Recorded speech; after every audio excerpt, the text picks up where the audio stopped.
Hello learners, Namaskar. I am Pragya, welcoming you in your YouTube channel English Seeker. I am here to present the second part of the poem Keeping Quiet, and this is the second poem of the book Flamingo. So, in the first part, I discuss about the poet and the explanation of the poem stanza by stanza. Now, I will tell you the key points, or you can say the central idea of the poem, and the poetic devices used in this poem. So, let's start with the central idea. In this poem, the poet wants us to keep still.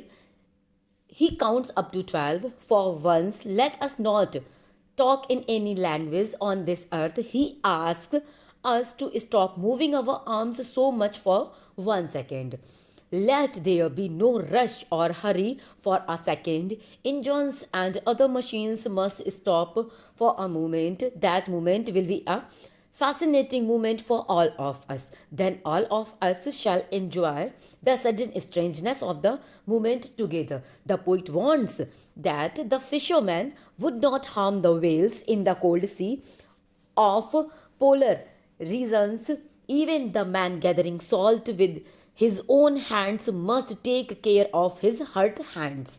All kinds of war must be stopped at once.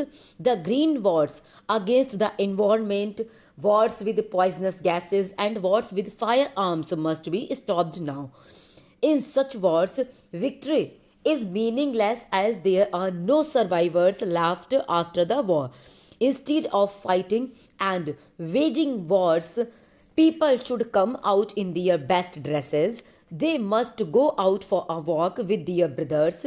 They must move about under the shady trees and enjoy doing nothing. The poet does not want that we should confuse stillness and total inactivity. Doing nothing or at all would amount to death. The poet has no association with death. He think that life is to move about. We should not be always on the move. For a while we should also take rest. A long silence can do us a lot of good. Men become sad when they fail to understand themselves. They feel helpless when they threaten themselves with death. A long silence can soothe our feelings and help us in removing their sadness. The poet gives an example to illustrate the idea that stillness does not mean total inactivity. The earth can teach us a lesson. When everything seems dead, the earth remains alive. The poet asks us to keep quiet till he counts 12, then he will go away. So this is the central idea of the poem, or you can say this is the poem in a glance and in a gist.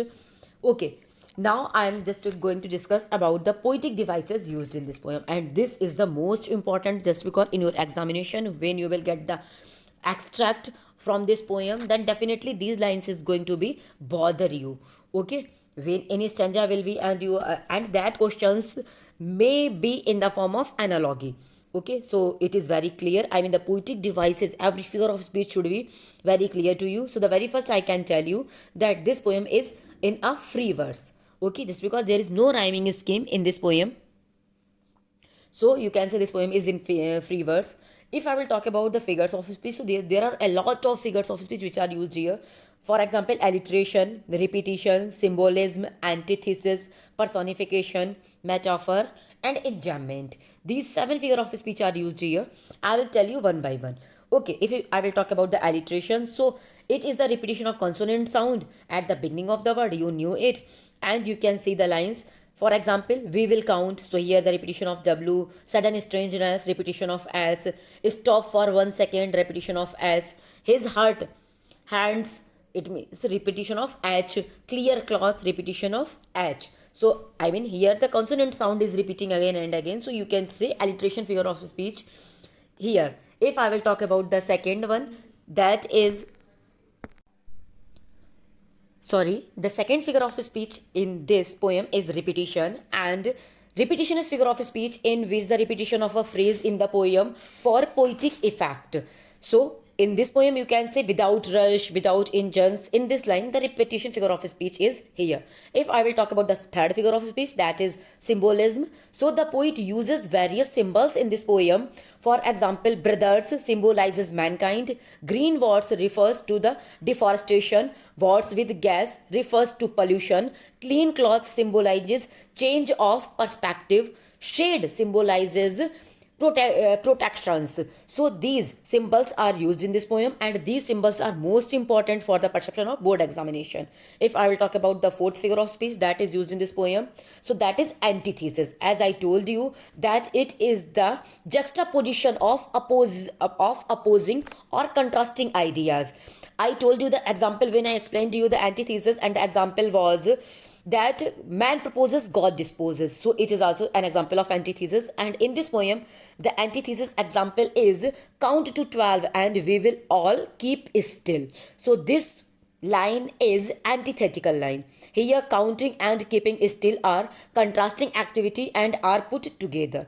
If I will talk about personification, so it is the it in this figure of speech we give the attribution of human characteristics to non-human things or non-living things and animals. So here earth is just giving the human trait, and the line is that earth can teach us as when everything. So how can earth teach us? Earth is not a human being, but just because the personification figure of speech is used here.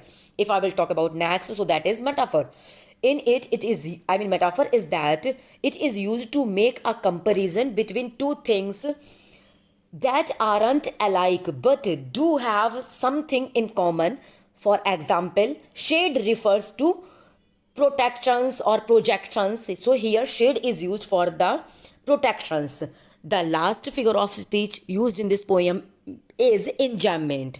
I told you that what is enjambment? It is the continuation of a sentence to the next line or stanza. In this poem, many sentences continue to multiple lines. For example, let's see. Now we will count to 12 and we will all keep still. So the second line is and we will. So without any pause, without any comma, we are just going to the next line. And in the next line, it is going to get a pause. And the next example may be, for once on the face of the earth, let's not move in any language. Let's not speak in any language. The second line, the fourth line of the poem, opening line. So there are many enjambments example in this poem. And further with this, I'm just going to conclude the video. If you want any other information or the Hindi translation or Hindi explanation of this poem, so you can write in comment box. Then definitely I will provide you. Till then, stay connected and stay tuned. Thank you all of you.